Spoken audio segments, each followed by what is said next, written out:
everyone. Uh, Thank you for having me in this conference.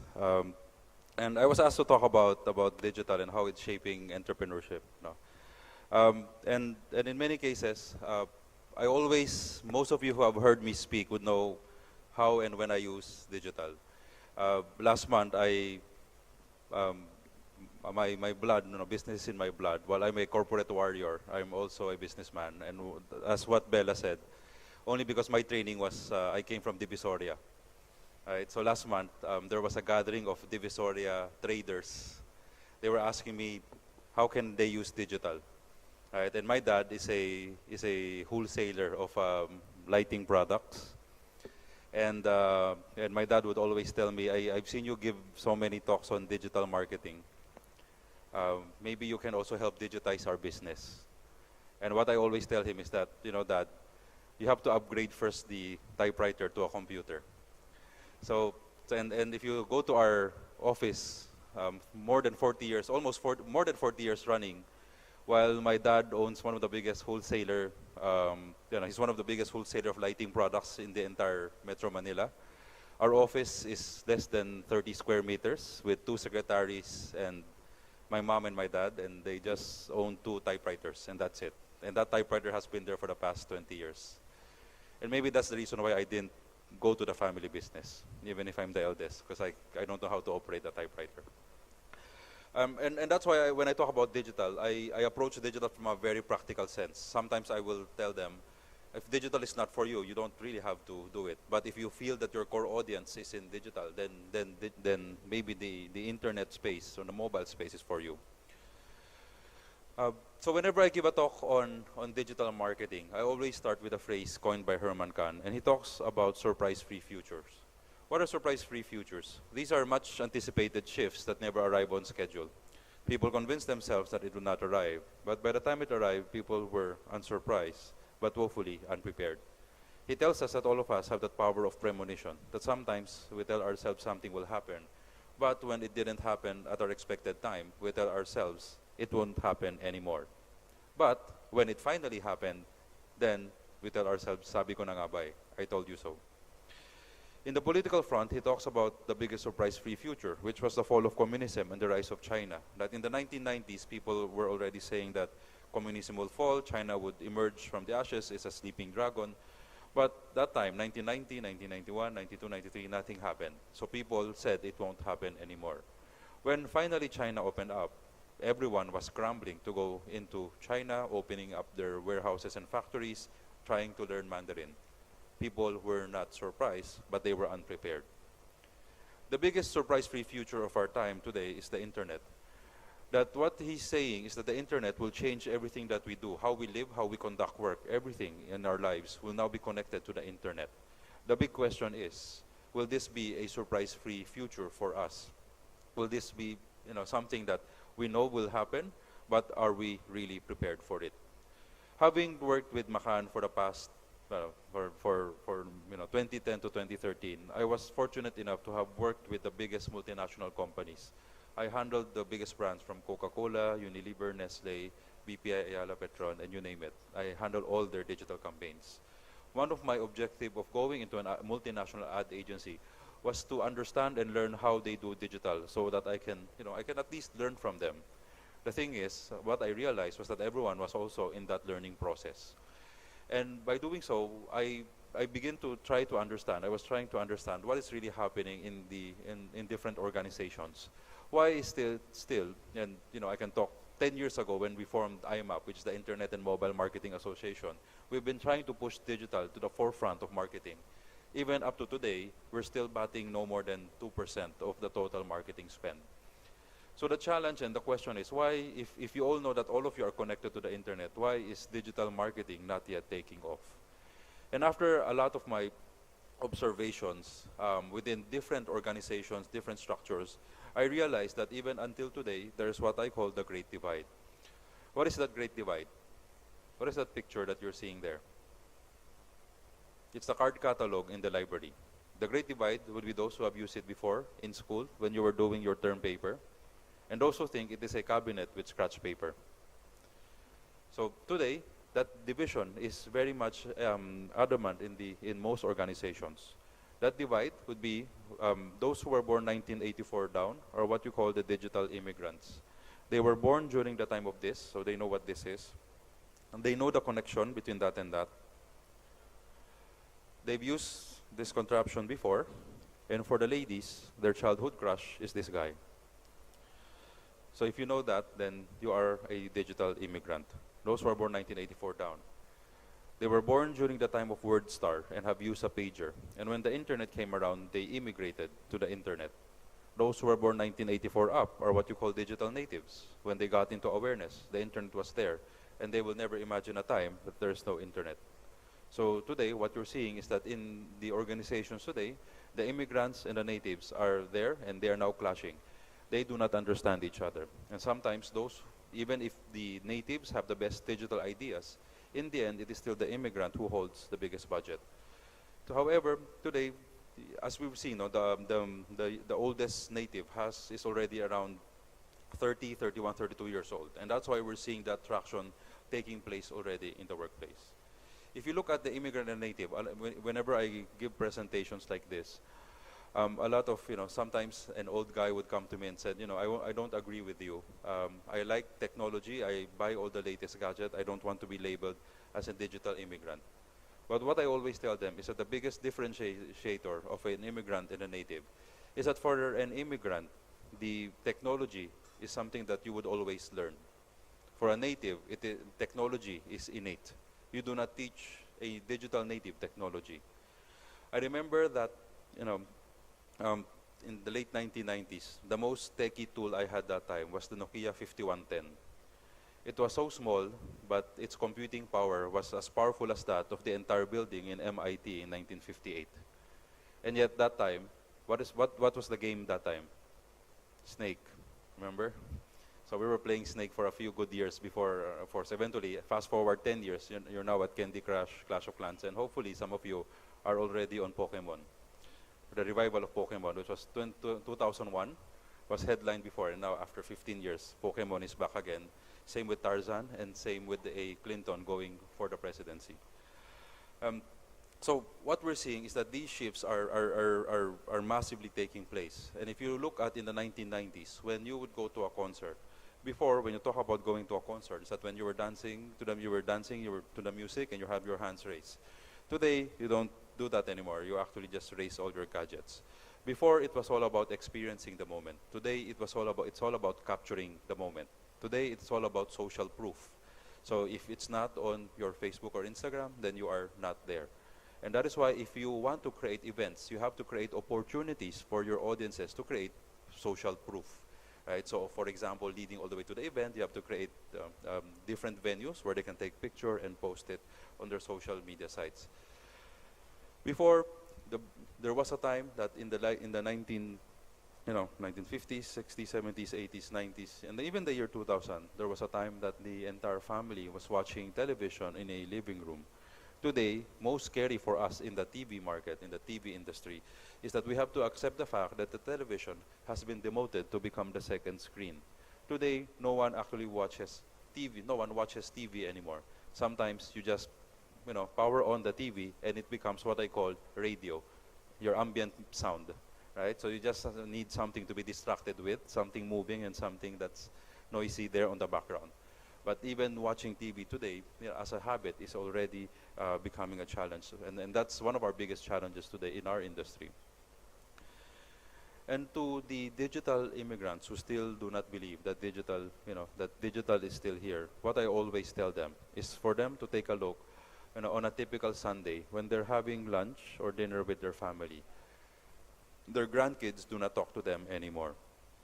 I always tell people that if you take a gadget away from a child, all hell would break loose. But if you give every child a tablet or a gadget, there will be peace on earth, right? And if you think about it, the tablet has become the modern day pacifier, right? That if there are kids running around, just give everyone a tablet and that's it, right? They would all go quiet and be focused on what either they're playing or what they're watching. And because of all of these changes, even the most fundamental theories are now being challenged. Take, for example, Maslow's hierarchy of needs.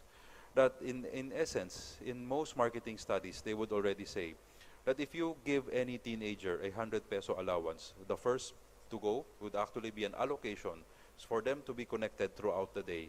And that is after that, they decide what food to consume, and then later on, if they either ride an FX, a bus, a taxi, or just walk home. But the internet has become the most primordial need. Because all of these things have changing, all of us in the industry, in the business sector, in organizations, have to adjust also. Some of you, I don't know if you know, that today we are already in the age of what we call Web 3.0, Web 3.0. The internet business has already morphed or has already moved into the third phase. Before, it's what you call the Web 1.0, Web 2.0, Web 3.0. I don't know if you're familiar with that. But I'll explain it very briefly. Before was what you call the Web 1.0 era. It is what you call the brand experience era. In 1994, when the internet was allowed for public use. Okay, so imagine 1994.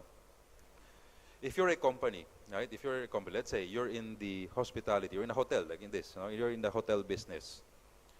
How would you use digital for your marketing efforts? 1994, 1995, 1996. So you create a website, and you put the domain name, www.whatever.com, and you put it on your marketing collaterals, and that's how you market. And hopefully people go to the site and check. You actually copy-paste your brochure, and you put it on your website, right? And that time, Google is not yet, it's not yet there, so basically you just have to drive traffic based on your marketing collaterals. That was brand experience era. You use digital like any of your other marketing collaterals or like any of your marketing platform. You're trying to push it out to your target audience. Fast forward 10 years is what you call the customer experience era, the rise of social media.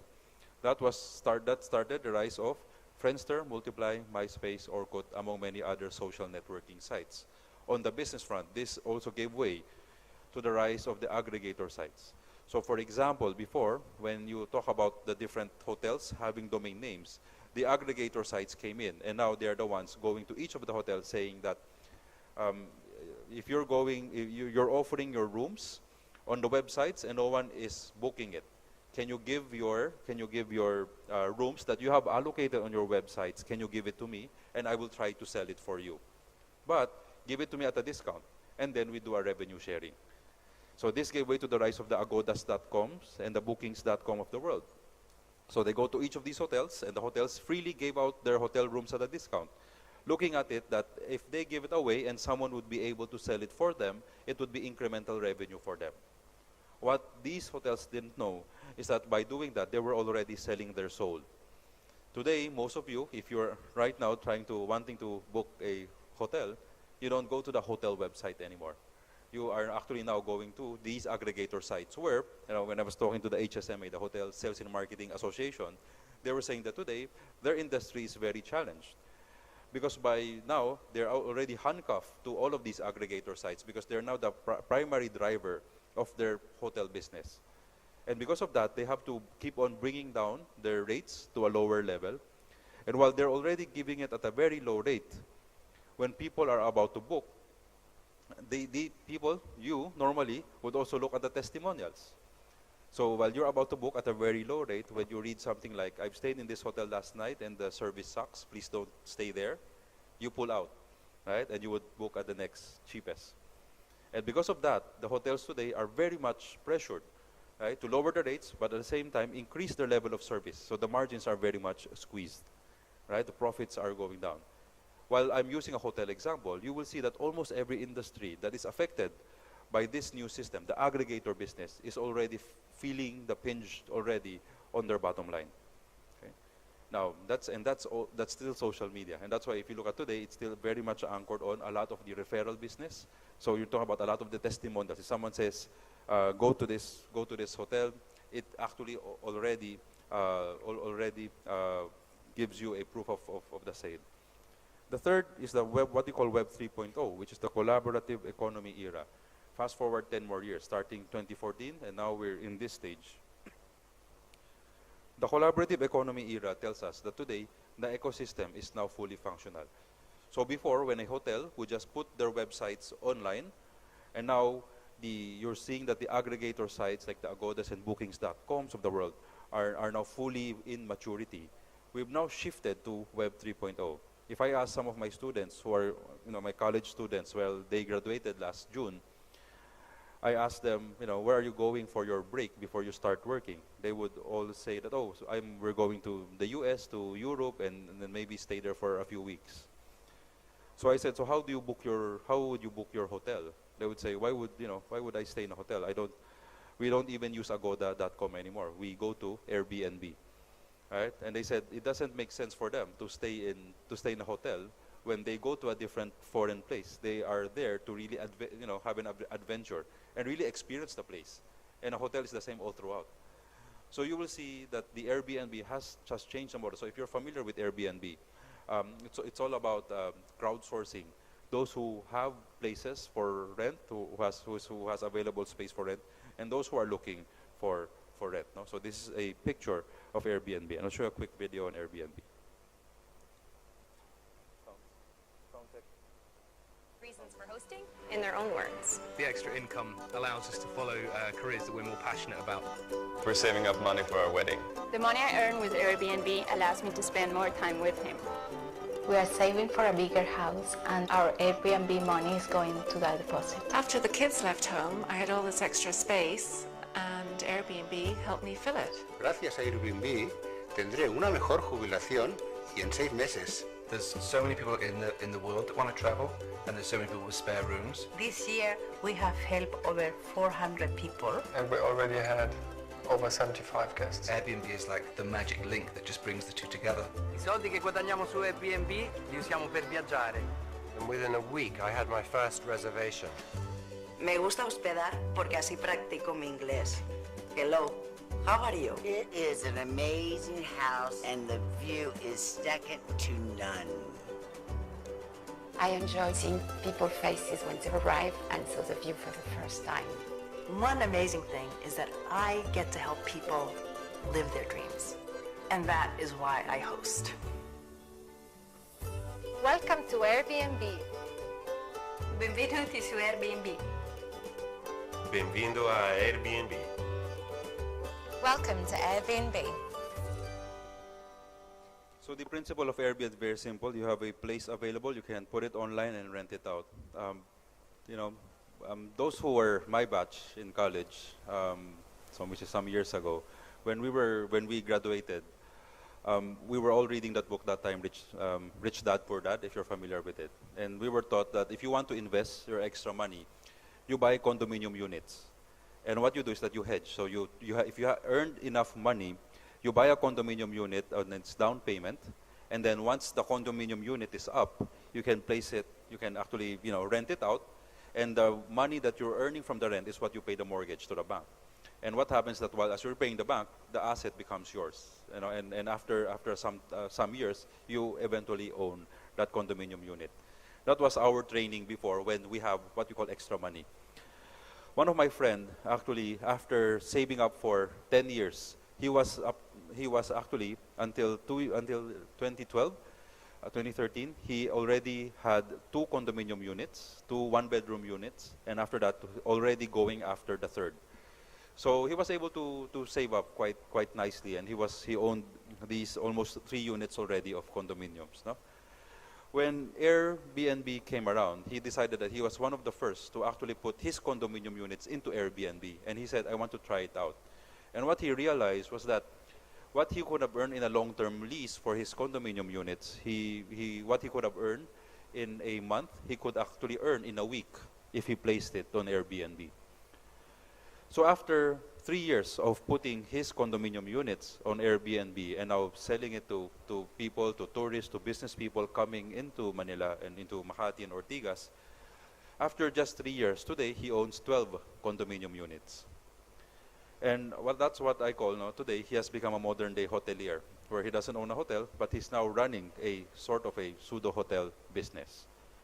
So when I bumped into him a few months ago, I said, now that you have so many condominium units, you're renting it out, you're very accomplished already, what do you do now? And he said, I make sure that every weekend I stay in a hotel so I can relax. So the biggest competitor of the hotels is also their biggest customer. And that is the essence of the Web 3.0 system, that your competitor may be your customer, and the entire ecosystem is now at play. You do not see your direct competitor as it is. The same way that if you are in the hotel industry, I always challenge the hotel industry, what business are you in? Right? And you have to look at it from a total ecosystem perspective. If you look at cooking, for example, which is also big in some parts in Europe, same principle, no? I think in UK, in Spain, in Germany, in some cities, the cooking is actually also taking shape. What is cooking? It's also the Airbnb of restaurants. In essence, is that if, for example, in the Philippines, you cook the best lechon here, you can actually put there, I cook the best lechon, and anyone who's coming here can say, I want to try your best lechon. You agree on a time and a date, and when he arrives, he will go to your house, and you will cook and serve the food for them, right? In the Philippines, it didn't work. Airbnb worked. We have more than 5,000 hosts, I think, already. But in cooking, it didn't work here. Why? Because we're not too trusting. You know, whenever, if a guest would come to our house, we would check the bag and inspect everything. And then when they leave again, you have to check the luggage if they took something, right? So, didn't work that well here, right? But in some parts in Europe, it did very well. That it actually challenged one of the bigger industries there. Do you know what industry that almost was brought to its knees because of the rise of cooking? No? The home for the aged, the home for the elderly.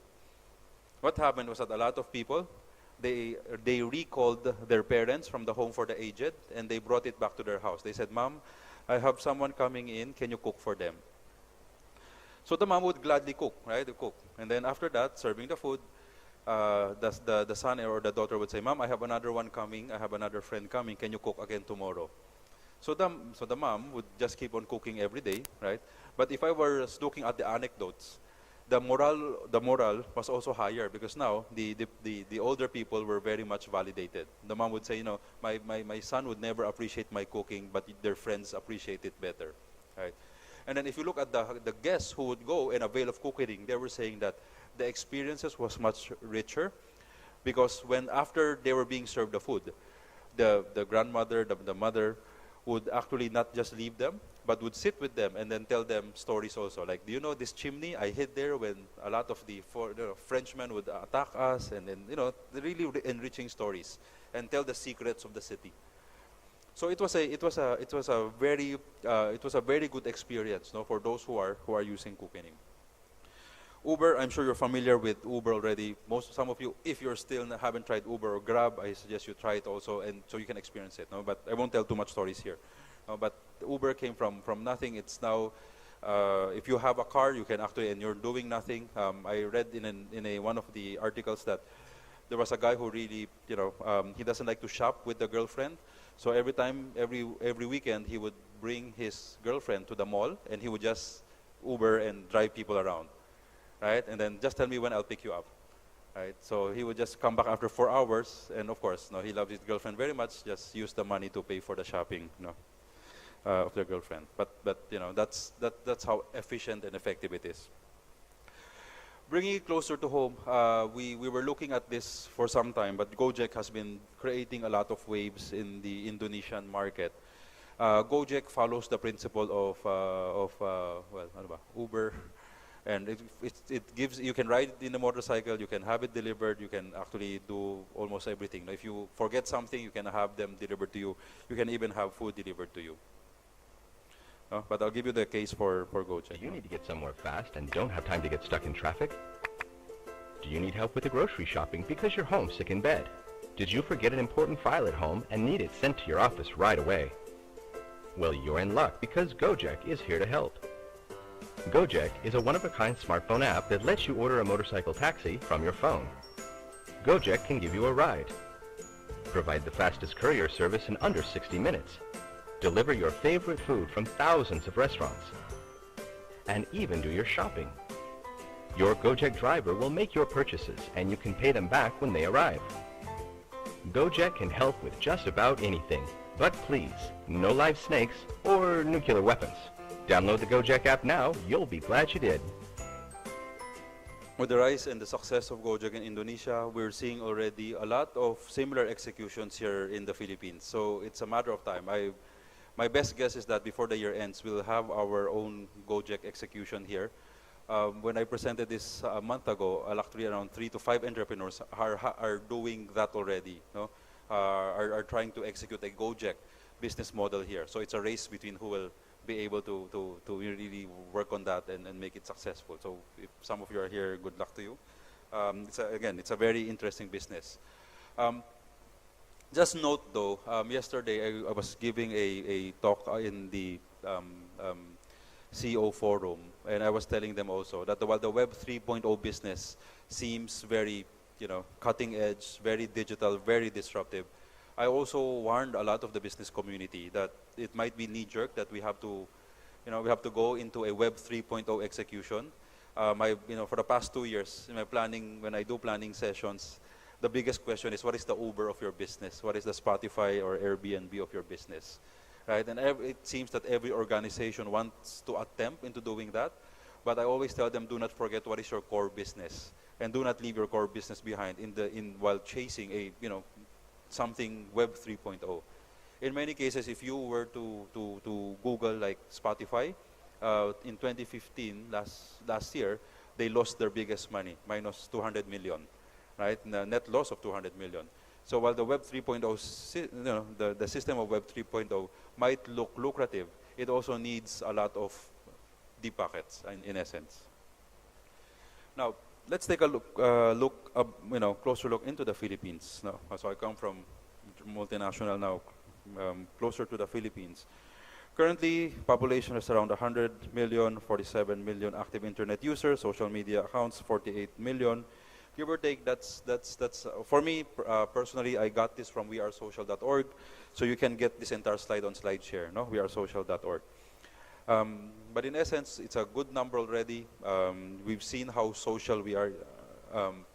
We're able to almost make anything trend, not only in the Philippines, but actually globally, as you know.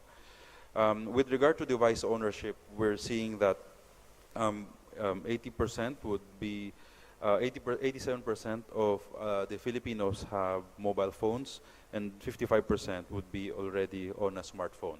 So it's only a matter of time. When I was looking at, for example, one of the Samsung tablets in the mall just 2 days ago, they're already at around 5,000. I'm also seeing that a lot of the very inexpensive gadgets coming in who are digitally enabled are already breaching the 1,000 peso barrier, which means that actually today you will see that even in our studies, the D, which is the poverty level, which would be the biggest chunk of our population, are and would be having access to the internet.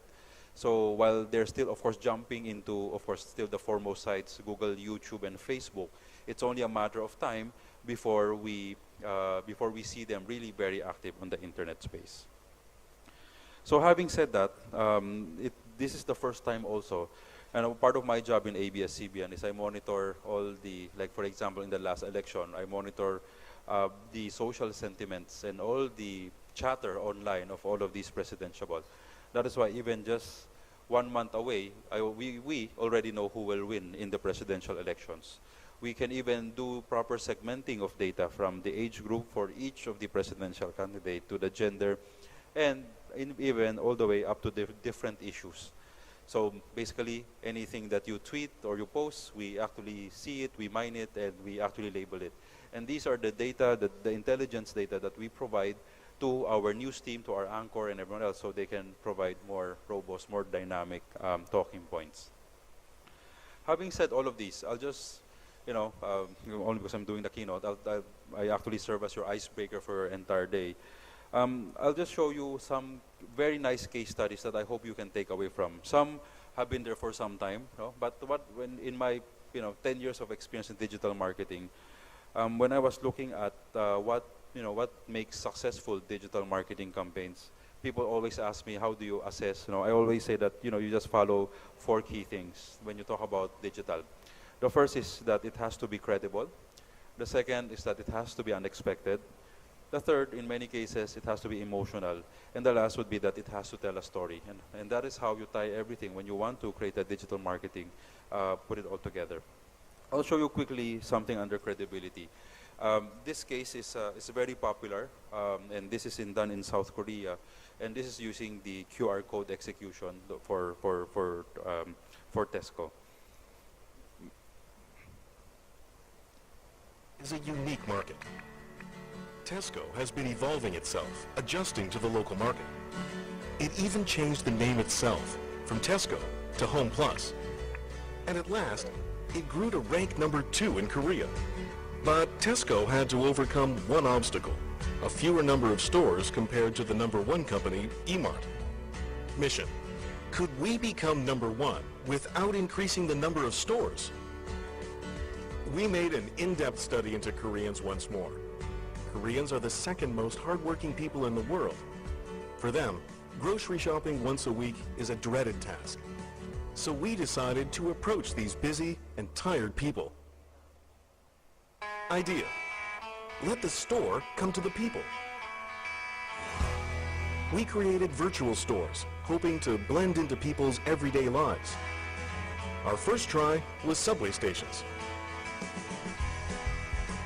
Although virtual, the displays were exactly the same as actual stores, from the display to the merchandise. Only one thing was different. You use smartphones to shop.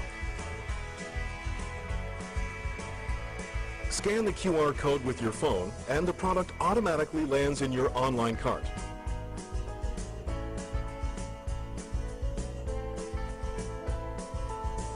When the online purchase is done, it will be delivered to your door right after you get home. People can relax more after work and on weekends. 실제로 보면서 사니까 진짜 더 좋은 것 같아요. 편하기도 하고. Result: people can shop at Tesco Home Plus wherever they go without having to visit the actual store. Moreover, we could change their waiting time to shopping time. After this campaign, online sales increased tremendously. Through this campaign, 10,287 consumers visited the online Home Plus mall using smartphones. The number of new registered members rose by 76%, and online sales increased 130%. Currently, Home Plus has become number 1 in the online market and is a very close second offline. What we're seeing is that with technology, you can actually break down the barriers of having a massive retail shop. And you can actually be omnipresent where your customers are. As long as you have a wall that you can mount, and with technology, you can actually execute something like this. We've seen, for example, how a McDonald's were trying to execute this already. For the past 10 years, McDonald's every Chinese New Year would have their coupons that they gave out. And last year, they tried something different. They tried using QR already. So using the same formula, you go to a store, you don't have to tell the clerk you don't have a coupon. They would just ask you to just take a shot, and you can actually have the coupon on your cell phone already. So this has a lot of executions and use, potential uses. It's up to your imagination on how you want to execute something like that. The second, I'll go quickly, is on the unexpected side. This is another retail example, because most of you here are on the retail side. How a smaller retail store, again, tried to flank and go up against a bigger one using technology. Now, this is in China. Online shopping has become a major phenomenon in China. But when it comes to grocery shopping, people still prefer the traditional supermarkets. This is Carrefour, with 220 outlets at present and adding 20 more this year alone. Each store handles over 10,000 customers every day. Tesco and Metro are just as big. Competing against these multinationals is a local e-commerce company called Yihaodian, an online grocery service. Yihaodian means number 1 store in English, and that's exactly what the founders want to be, the number 1. To realize this dream, Yihaodian had to steal customers from the much bigger pie of brick and mortar shopping. So, on October the 15th, 2012, we opened 1,000 stores overnight in some of China's most strategic and iconic locations. And since we are an online grocery store, our supermarkets weren't made of brick and mortar, but of pixels and bytes. Measuring 40 by 40 meters each, they covered the equivalent of 1.6 million square meters of prime commercial real estate. We placed them conveniently on parking lots, business campuses, and near office buildings. In Beijing alone, there were 100 stores, even at Tiananmen Square and the Forbidden City. In fact, we even built one right under Carrefour's nose. Our location-based augmented reality app helps people locate the nearest store. They can enter it like a regular supermarket, walk through the aisles and choose from over 1,000 products. When they check out, purchases in their virtual baskets are delivered straight to their home. Time-starved consumers liked this combination of traditional retailing experience and e-commerce. After all, there are no long lines at checkout and no trolleys with wonky wheels. News of our 1,000 store launch spread through PR, video and word of mouth, and Yihaodian was thrilled by a staggering 17% increase in revenue over a 3-month period. So now when it comes to sales per square foot, we can truly say that we are Yihaodian. So you're seeing that how technology today can level the playing field. Today you're seeing also that the bigger you are, it's more challenging for you to be dynamic, to be very fluid, and to be very agile. Well, the up and coming, the startup ones, before, if you talk about 20 years ago, there's no way for you to go up against giants, retailer giants. Today, the smaller retailers can actually have a place and really go head on with the use of technology because our consumers are very much online already. The third one about emotional, I have a long case, so I'm going to use just a short case. This is some people in the finance, the insurance group were asking me about some cases. Now, I remember a case that I've seen, this is 10 years ago, but still they were able to deliver a point. This is done by an insurance commercial. They weren't selling any insurance. They were just telling about the power of love and family, and of course, subtly selling insurance. This commercial is 10 years ago, but was one of the Grand Prix winners in Cannes. ผู้หญิงคนหนึ่งขอร้องให้ผมทำคลอดให้เธอก่อนกำหนดถามถึงเหตุผลเธอก็บอกแต่เพียงว่าเวลาของเราเหลือน้อยมากหลังทำคลอดเพียง2 ชั่วโมงเธออุ้มลูกแล้วก็หายไปชายคนหนึ่งกำลังจะตายด้วยโรคเนื้องอกในสมองที่สำคัญเขาควรจะยอมแพ้แล้วก็ตายไปตั้งนานแล้วในช่วงเวลาที่มนุษย์มีชีวิตอยู่มักมีคำถามเกิดขึ้นเสมอว่าเราเกิดมาทำไมเกิดมาเพื่ออะไร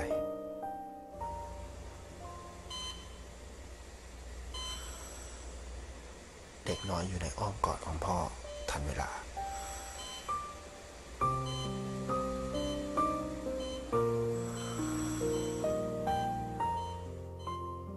บางทีคำถามนี้อาจไม่จำเป็นต้องตอบ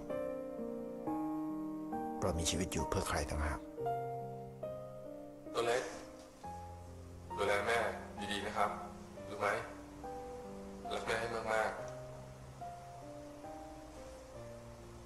พ่อก็รักผมมากเหมือนกันรู้ไหมครับพ่อรักผมมากจริงๆดูแลแม่ดีๆนะลูก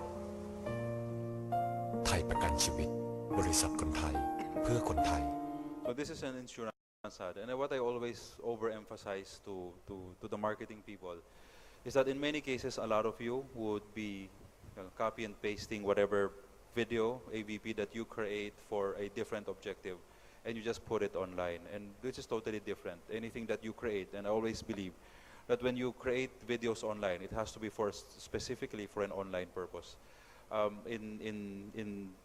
If you put a video on YouTube, it has to be specifically for all about getting that engagement. Most television commercials, you actually do something, you create a video because you want to inform them about your particular offering, you focus on the features. But anything that you do on the digital space would always go after getting that engagement. Most of you would have very limited patience on the internet space.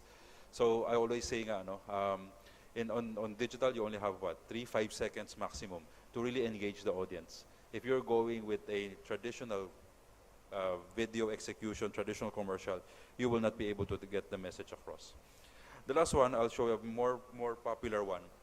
And this is done by an SME, of course. Now, if you read any book in digital marketing, any textbook, the first case that they would introduce to you is by a company called Blendtec, Blendtec is the most expensive blender, and if you go to their website, blendtec.com, the cheapest blender there is $350.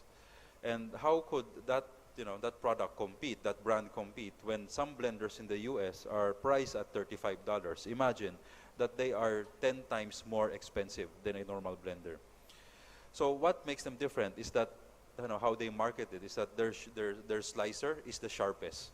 So with that, instead of just telling people buy our blender because our slicer is the sharpest, what they did was they executed the most popular will it blend execution.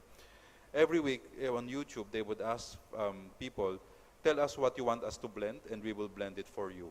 Right? And the most popular is that someone asked the CEO will it blend? If they That can is the blend question. an iPhone.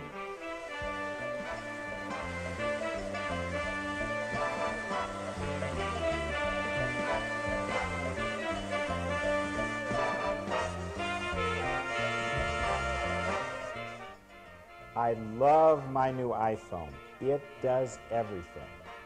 But will it blend? That is the question. Let's find out. I think I'm going to push the smoothie button.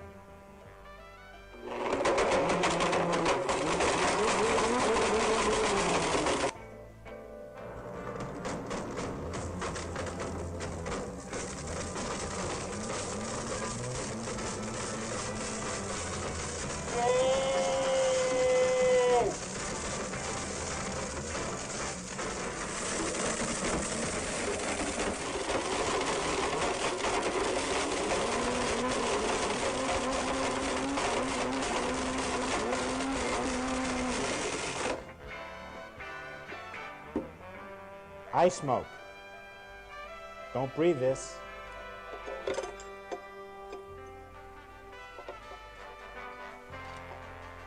Now, you fans on YouTube have asked me to blend an iPhone, so I did it. But I have another.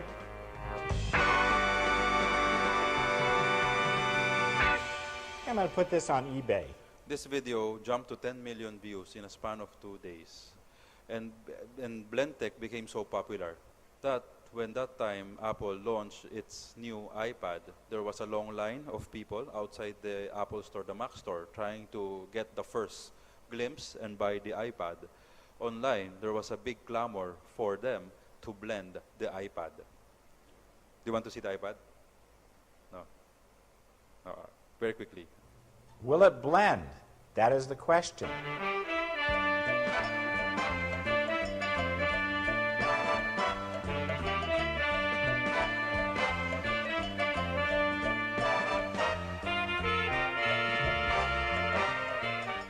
I love my new iPad. It does a ton of cool things. But will it blend? That is the question. Doesn't quite fit in the jar, but I can take care of that.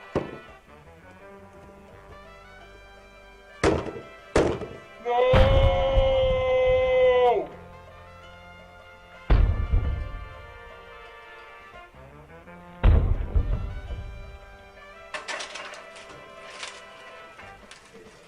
I knew I could get the iPad in a Blendtec Total Blender. I think I'll press the iBlend button.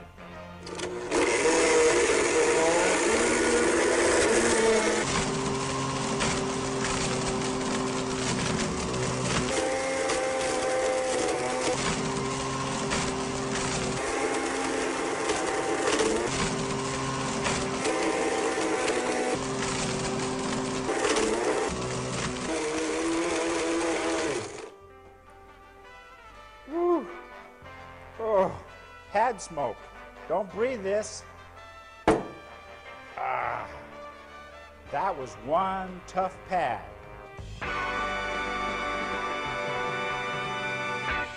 If you think about marketing efficiency, how much is it to place advertising on print or on television?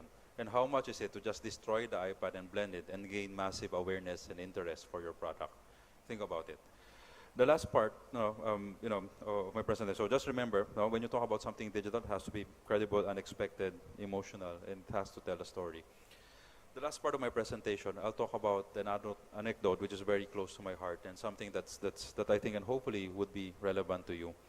To 2 weeks ago, I was doing my slides for various presentations. So I was telling my my wife, I need to go to a coffee shop, and I need 2 hours to work on my presentation. This is my daughter, my 4-year-old daughter, Ellie. She insisted that because she wasn't able to be with me for the entire week, she wanted to come with me to the coffee shop. The problem is I don't want to bring her because she's just too noisy. She cries a lot and she runs around. So I can't, have a hold on her.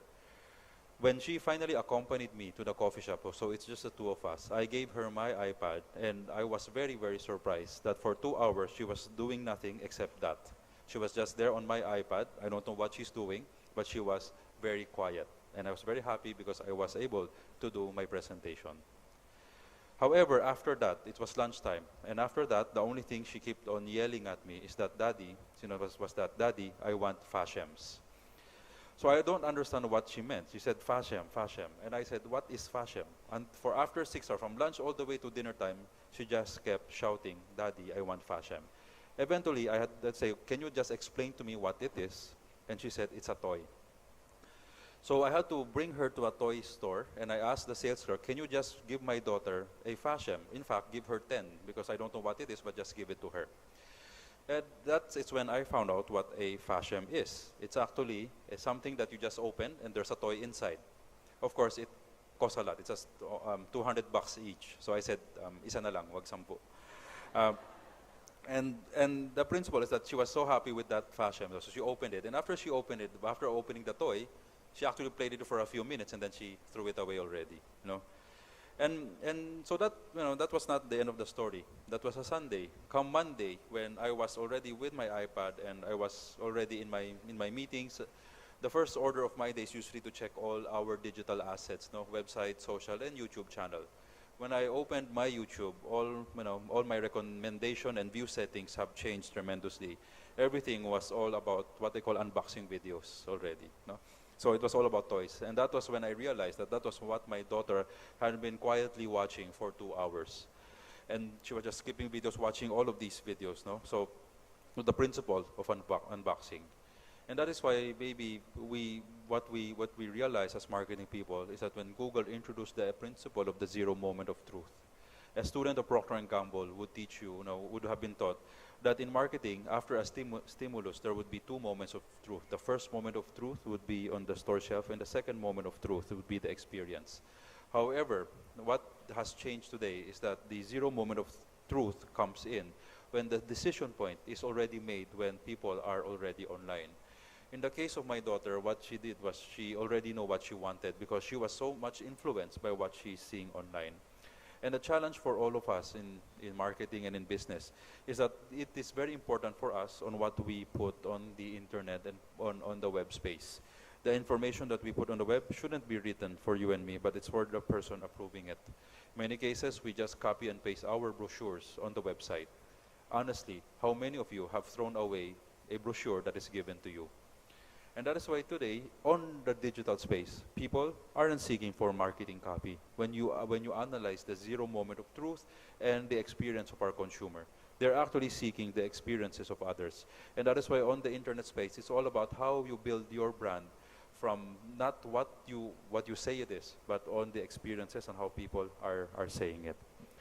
So the mode of today is really, the preferred mode of sharing is actually the use of a lot of, videos, visuals, and how you indicate it is really on the referral system or the testimonial system. So as I wrap up, I'll just show one last case that I always talk about in most of my marketing talks, and I like to share with them this experience. I attended VidCon 2 years ago, and VidCon is a massive conference. It's done in the Anaheim Convention Center. This is attended by 20,000 people. 19,500 of them are below legal age. So what is this conference about? So this is the snapshot of using my iPad. I took this snapshot, so that's how many people are. And you will see at the back, if you've seen, there's a white tarpaulin there. In the white tarpaulin, this is actually what's happening there. What are people lining up for? This is actually a conference where all the YouTube sensations come around.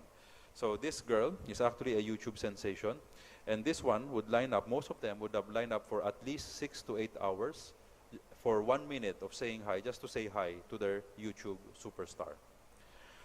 At 4:30 p.m., this is still the massive line. That's the second half of the massive area.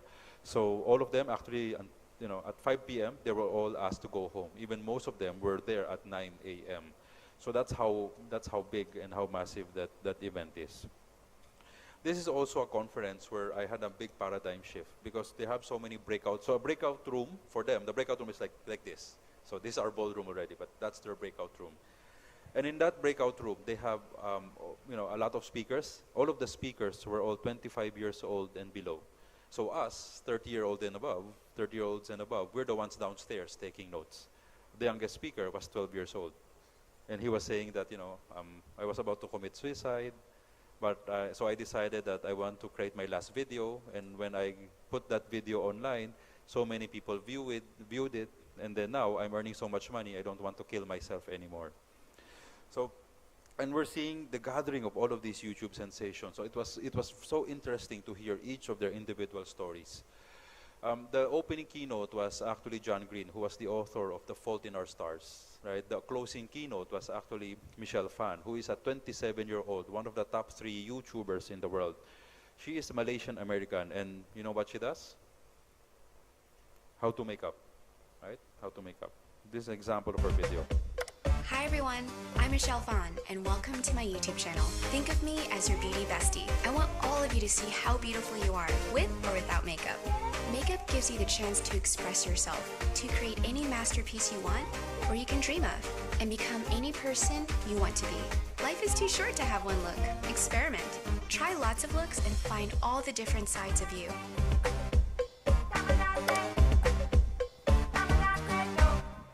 Michelle Phan is so popular that L'Oreal made her the brand ambassador.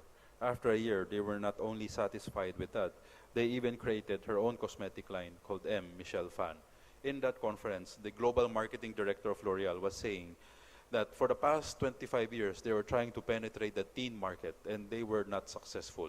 By just partnering with Michelle Phan overnight, they were able to immediately grab a big chunk of the teen market share because Michelle Phan became their face, and they just used her name M, Michelle Phan. The day before VidCon was actually a YouTube summit where I was able to meet all the CEO and the vice presidents of YouTube that time. So in that YouTube summit, I was going around. That's a whole day where we were talking about partnerships, point of collaboration, among many other things. And very interesting was that when I was walking in that session, the CEO of YouTube, so Susan Wojcicki, when she saw me, she actually ran to me and she said, "You're from the Philippines." Right? And that time I have a name tag, so there's a Philippine flag there in my name. So she said, "You're from the Philippines. I would really like to, we really appreciate, the Philippines consuming a lot of YouTube. As you know, Philippines is one of the top in the world in terms of YouTube consumption." And, I felt like I was the ambassador, so I said, "Thank you for giving us YouTube." Right? But what was more interesting was that, she said, "I would really like to meet your #1 YouTube sensation." And, inside, sa loob-loob ko, I was saying, who is our #1 YouTube sensation? So I didn't even know. I was looking at all my ABS-CBN artists, celebrities. I know we're top on social, so like top 40 of the 50 social media accounts are really ABS-CBN talents, anchors, and broadcasters. But on YouTube, I'm not sure. So I had to tell Susan, the CEO of YouTube, saying, "This is very embarrassing. I don't know who our #1 YouTube sensation is." And she was surprised. She said, "You don't know? It's kids' toys, the 2 kids." So again, I was very surprised. And just as an anecdote, 3 years ago when I joined ABS-CBN, one of my mandate was to make sure that the ABS-CBN YouTube channel becomes the #1 YouTube channel in the Philippines. That time we were ranked #5. And after a year, we became #1. We have the highest numbers of views across all YouTube channels in the Philippines. And true enough, on what Susan said, 2 months after I got home from that YouTube summit, 2 pesky kids overtook me. So what you will see here was that I got to 1 billion views first. And then finally, out of nowhere, 2 kids overtook me and now have a higher view count. The thing is, I have 24,000 videos. They only have 400 videos. Of course, just for the record, I'm back to number 1, but I had to tell my team not to go home and upload more videos. Just for context, the number 1 single video of ABS-CBN was the station ID in 2010, Christmas station ID, where that single video had 10 million views. Last year, our number 1 video is at 15 million views, which is very high. 15 million views for a single video, and that is the Maha Salvador Twerk It Like Miley edition in Showtime. Okay, 15 million views, which is very high, and which made us very happy. And not the number one of kids' toys. In fact, this is one of their lower ranked videos, is this Innovation Scorpion, which at that time is at 16 million views. Higher than our number 1, and this is not their number 1 yet. And what is this Innovation Scorpion video all about? Just to give you a flavor. Hi everyone, welcome back to Kids Toys channel. Today we are going to open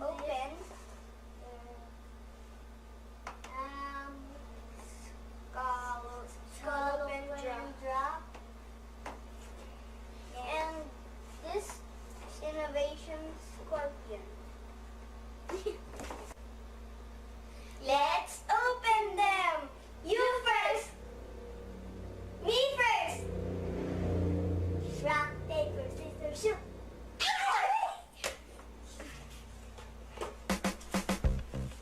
Okay, so, di ba nakakaasar? Okay, mute ko lang. Okay, mute ko lang. So imagine that when I showed this to our directors and producers, what they said was, number 1, mali ang blocking, mali ang movie, mali ang the use of the screen, mali ang use ng camera, everything is wrong. And the biggest question actually is that I was telling some of my people, if you were to submit this in your thesis in mass comm, as a mass comm student, as your final video, do you think you will graduate? And yet this is now the number 1 video. This has, I think, more than 300 views, if I'm not mistaken. 300 million views today. Where did this video came about? The father is a grade 1 public school math teacher in Laguna, and he realized that he cannot earn a living and sustain the 2 daughters just by being a grade 1 public school math teacher. So what he did was he researched online, and he found out that unboxing videos was something very popular, and you can earn something just by creating content, just by putting some videos on YouTube. So what he does that time was that every other weekend, he would take a public transportation from Laguna for 3 hours all the way to Mega Mall. He would buy a lot of toys and then bring it back home, and then he would tell the 2 daughters, open it and I will handycam you. So let me go back to the numbers. Every month, the kids' toys, the family, would be uploading around, on average, 8 to 10 videos. So those 8 to 10 videos, when you combine all of them, counting also the 8 to 10 videos that they were uploading month on month. If you look at their 7-day view, how many views are they getting for 1 week? Around 28 million. You see it? So let's say, let's round it down to 25 million views. If they're at 25 million views a week, how many views would they get in a month? Times 4. 100 million views, right?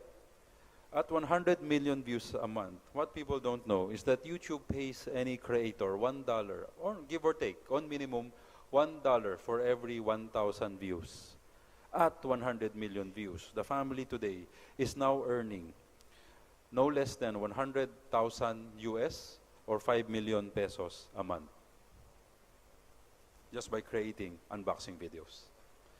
They have become the best in the world and the showcase for the Philippines, that even Walt Disney, Maker Studios, wrote them a letter saying that since you are one of the best in the world, before we are giving an offer, that before any Disney toy goes to market and lands in the Disney store around the world, we will ask you to open it first, and we will even pay you for it. And the father, what did the father say? No, only I can dictate what my daughters can open. And that is what prompted us in ABS-CBN to create what is called chicken pork adobo. This is what we call our multi-channel network. In essence, we now gather all the YouTube sensations in the Philippines or would-be YouTube superstars. We train them how to create videos, we monitor, we track their standing, and all the way up to making them very popular on the YouTube space.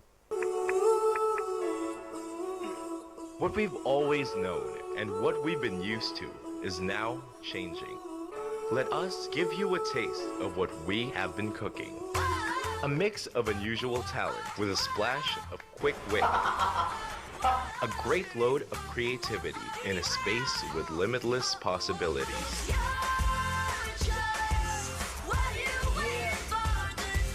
Now we have something that's truly Filipino, chicken pork adobo. Unconventional, engaging, collaborating.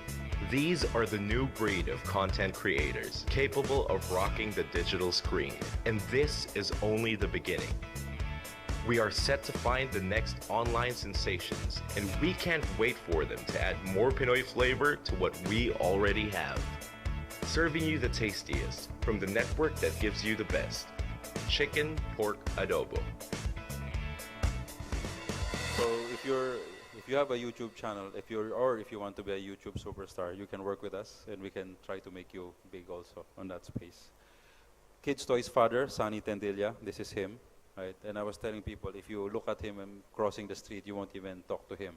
But we don't call him a millionaire. We call him a dollar millionaire. At $100,000 US per month, he's earning already a year no less than $1.2 million or 60, 70 million pesos.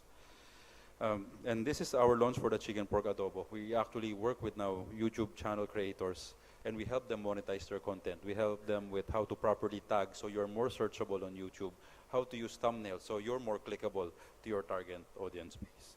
So that's one of the things that we're doing. When you said, ABS-CBN, we're very hard when it comes to having that shift in culture.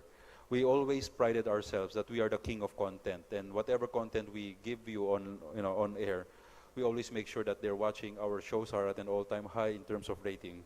But with the digital space, what we recognized was that to be the king of content, you don't have to create all the content yourself. Sometimes you can also collaborate with all the creative geniuses out there. And hopefully this gives you something to think about as you work on your respective businesses.